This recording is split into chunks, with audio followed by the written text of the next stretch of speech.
So breakfast is objectively one of the 3 best meals of the day, and one of the most iconic breakfast dishes is pancakes.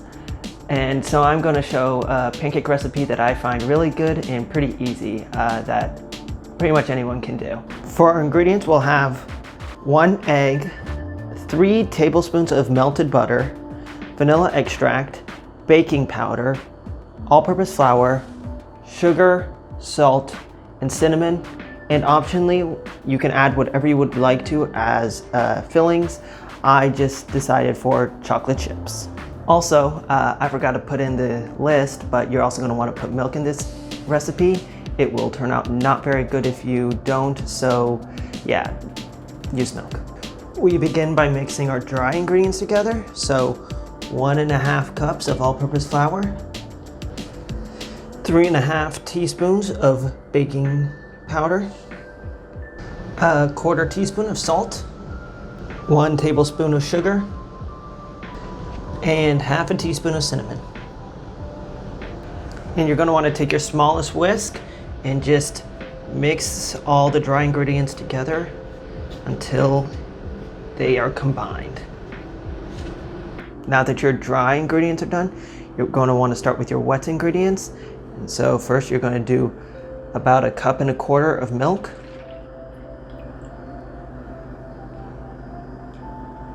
1 raw egg.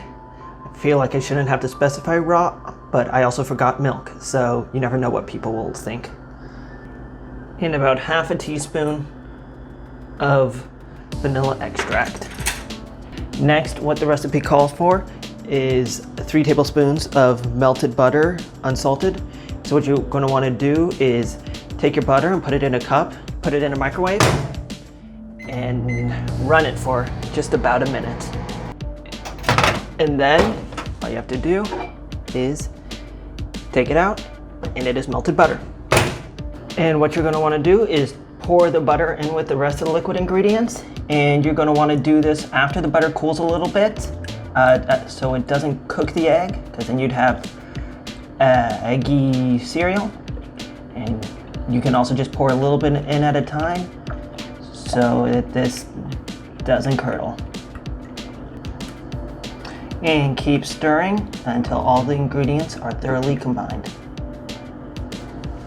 Now, if you'd like, you can stop here and say you've made yourself a deconstructed pancake, which sounds a lot cooler than it tastes. But if that's all you're looking for, go ahead and feel free to stop now.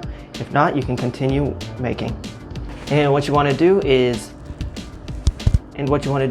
pour your wet ingredients in with your dry.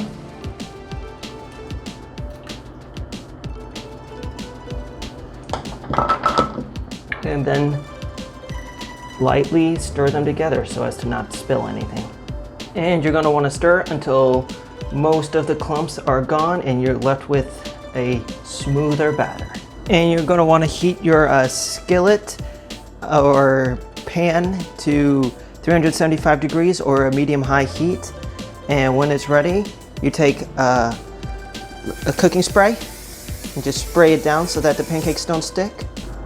And then it's time to make the pancakes. So you take a scoop of about however big you want your pancake to be. I like big boys, so just pour it on. And then you add a more than generous helping of whatever your topping is. All right, when it's about time to flip, you'll know, you can see the edges, how they kind of curl in, showing that it's cooked, and bubbles start to form in the pancake. It doesn't take long for them to cook, maybe about 2 minutes. And you just get your spatula under there and flip. And just remember, your first pancake's always your worst one, so there might be a little bit of splatter on that, but it'll just get better from there. And the second side doesn't take as long to cook.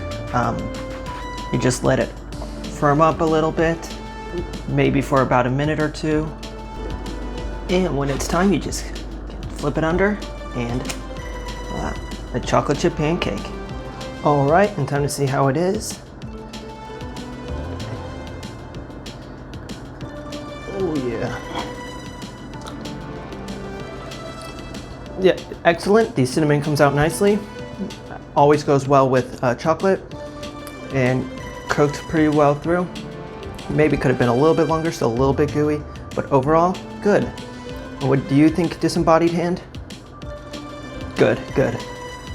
And in the name of science, I put the pancake into the microwave to see if it worked there for the simplicity of it. And yeah, don't do that. Pancakes are not supposed to do this. But if you're smarter than I am, if you're out how to work it out, all the power to you.